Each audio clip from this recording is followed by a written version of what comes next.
Hollis Cemetery with Great-Grandpa and Great-Grandma Griffin at their headstones. John and I come out to do a little video and visit the family and talk about history a little bit. What I'm holding in my hand is the harmonica that John Griffin had when he died. Everybody told me that John Griffin was a harmonica player. I have attempted to learn how to play the harmonica for the last 30 years. I'm sure I'm not as good as Grandpa Griffin, but I have attempted to play for about 30 years now. I was really excited to get this, and I'm going to try to play a few songs here today on Great-Grandpa's harmonica.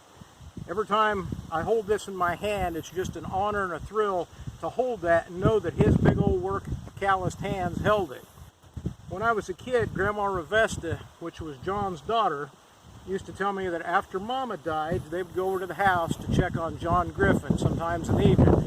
And Grandpa John would be sitting at the piano and he'd be playing like a bass line with his left hand and holding the harmonica and playing melody line with it. And I think John was always loved music, and later probably in his life it was a great source of comfort and solace to him. I mean, always enjoyed it, but those later years I'm sure it was a comfort and solace after Great-Grandma was gone. Growing up in Miltonville as a kid, the old people that remembered John as a carpenter in town called him Whistling John. They said John would be driving down the road in his old Model T.